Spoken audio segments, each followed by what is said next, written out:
I am so tired of feeling helpless as a parent. Yes, my kids are grown adults. My oldest is 28, my youngest is 25.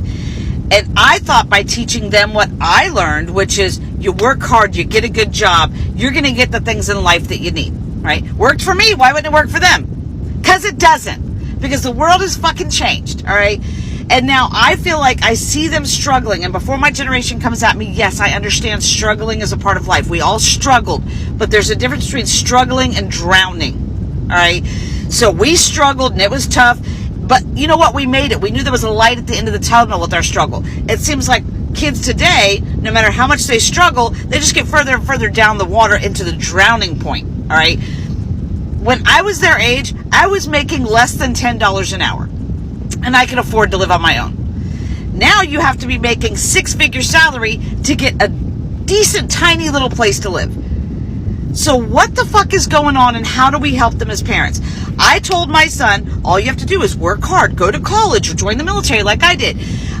He went to college, got his degree, got a full-time job. He moved back in with me right when he graduated from college because he said, hey, Mom, as soon as I get a job, which was within 2 weeks of him getting out of college, maybe take me 2 months and I'll save up enough money for me to move out. Okay, cool. It's been 10 months. He has saved almost every dime and still can't afford to live. Why are one-bedroom studio apartments almost $2,000 a month? Why? Like, I just don't get it. So I don't even think that there's even classes anymore. There used to be, upper class, middle class, lower class. It's literally turning into the ultra wealthy and then everybody else is just poor. Like, that's what is happening. And then I told him, hey, when you turn 25, at least your car insurance will go down. Hell no, he turned 25 and his car insurance went up $150. I tell him, if you need health insurance, get a good job. He has health insurance. He has had a medical emergency this week. Had to go to an emergency room twice. He had to go to the emergency room because he couldn't get anybody to see him with the health insurance that he had. Right? So he had to go to an emergency room. Now he's out money for that too. It seems like you can never get ahead. And then my daughter, I told her all you have to do because she wanted to buy her own house. My daughter worked 6 days a week, 12 hours a day to save up enough for this down payment. Finally got this house. She's paying double what I'm paying for my mortgage, but her loan was the same amount. And then her mortgage company, after she's already moved in, said, oh, by the way, we forgot to tell you that you need this type of coverage, which we forgot in the beginning. That's an extra $200 you've been paying a month.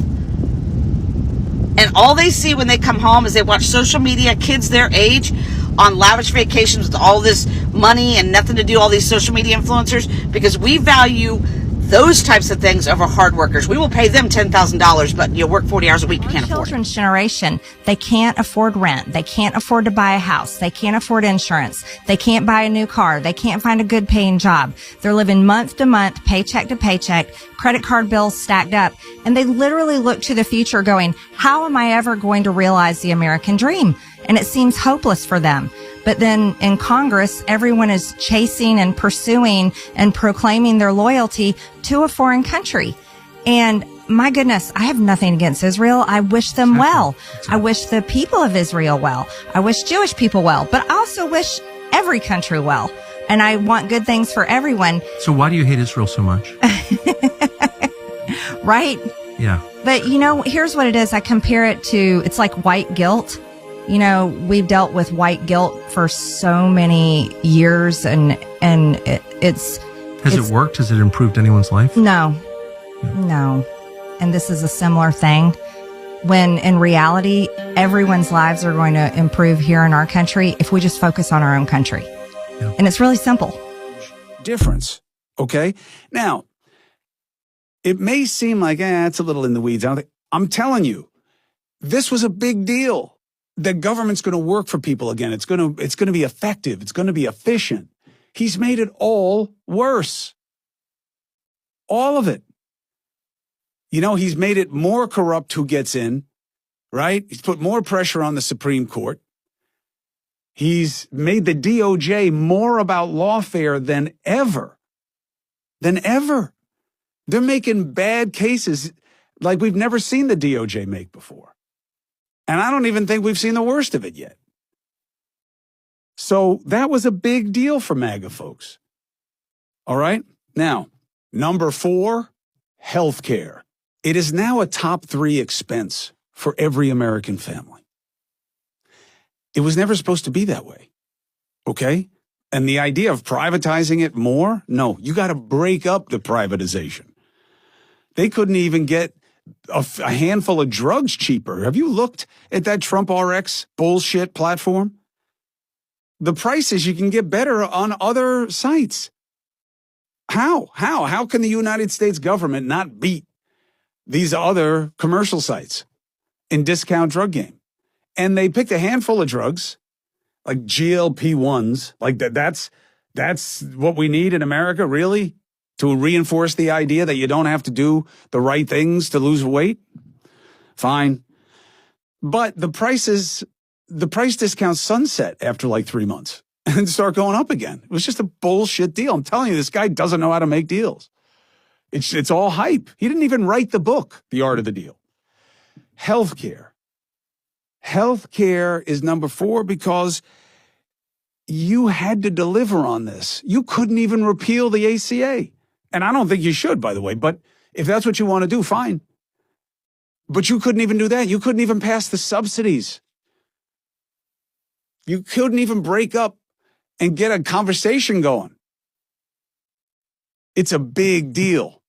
It affects MAGA disproportionately. Okay? Healthcare is killing them. More and more of them are going to rely on Medicaid, which is giving them less and less. This is a big deal.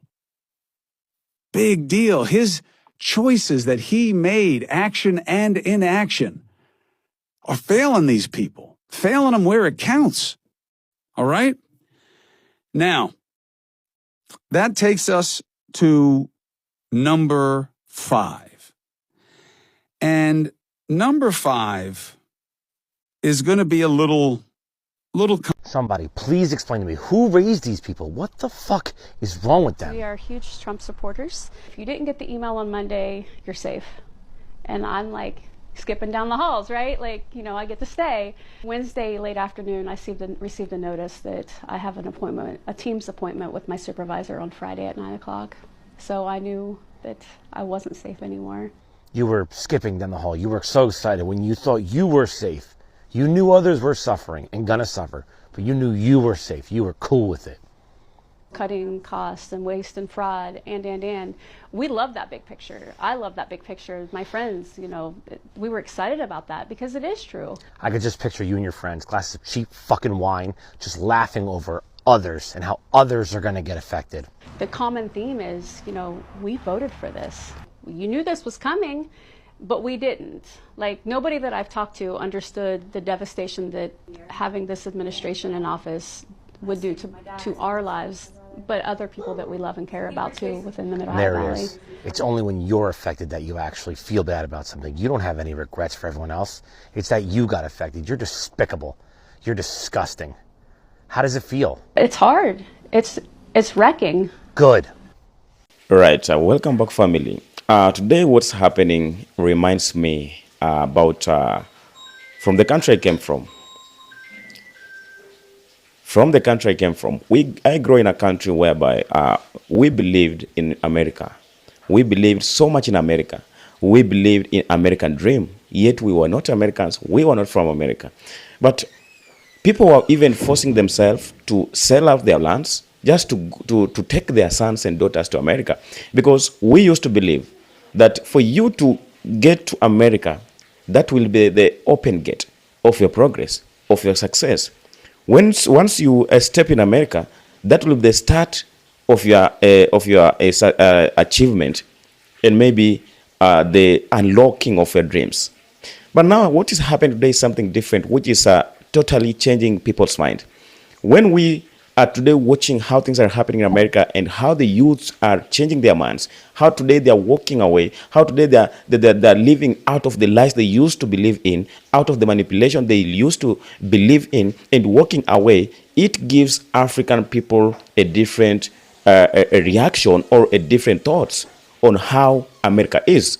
Because today many of the white youths are walking away out of America because they are saying one thing, that this system has nothing to do with their dreams. This system has nothing to do with their life. I've come across several white youths, and when you ask them about all that's happening, if they can, mostly, when you ask any American today that, is it possible for any youth today to buy a land or access or own the house? Automatically they will tell you that no. Why? Because the old America is no longer today existing.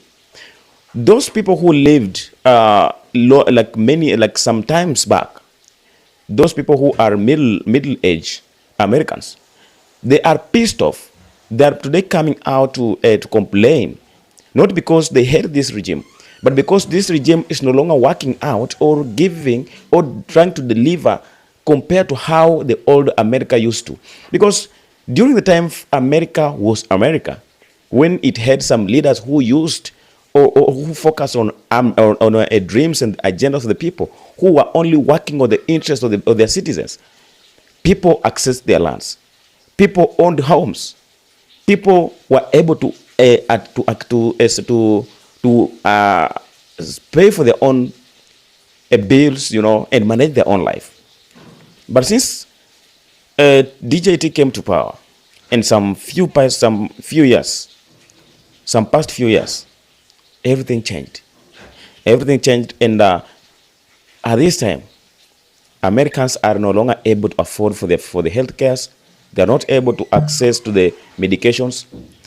People cannot even get out of the country simply because they can't be allowed.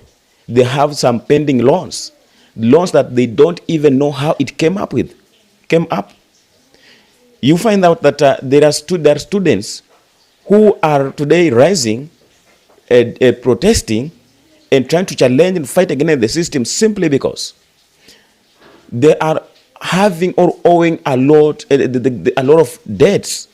And these debts, you find that many of the young people are having these loans to pay. You are giving some hundreds, some $1,000 debts to the youths who have not even started working. So this means that these youths will be working to the government, to the system, at the entire life, without benefiting or having nothing to do with their own life. That's why today many of the white Americans, many of the youths are coming out to say that Trump has killed their dream. This system has killed their future. And this reminds me about how some of the people who are against this regime, mostly the black people, the immigrants, the Latin Americans, the Asians, who are trying to come out and talk about this current regime even before it was created. Many of the white Americans who turned out in large number to go and elect DJT, they were against this because many of them, they are voting against other people. They are voting against something, but they are not voting for something. That's the difference. Many of the white Americans voted against something, but not for something. That's why today they are coming out pissed because what they voted against is no longer working out, and what they voted for is no longer existing. And this is what is making white people to get furious each and every day and feel like this is not the government we expected. This is not what we expected to get from this system when they were coming out to endorse the same person that today is leading this country. Now, today many of the white Americans are thinking about how they can flee the country, how they can leave America and maybe go start life somewhere else, because the American dream is no longer existing. The white privileges is no longer working out, and this is what made many of the white Americans to believe in their own system, even if it came out to do things that doesn't fit or match with the American system. Now here we are. Today you can't tell the African youth to go to America because there is nothing that left. There is nothing good planned that left. Even the people from the country itself they are moving out. They are going away because this is not the country they used to believe in. They used to know many years ago. That's why today when you get the old people from America who lived some days past, some years, they will tell you that this is not America. That's why when DJT came out to tell them about making America great again, they turned out in large number to go and elect this dream because they were hoping to get that old America. But that same old America was against some people. It was to humiliate. It was to ruin other people's life.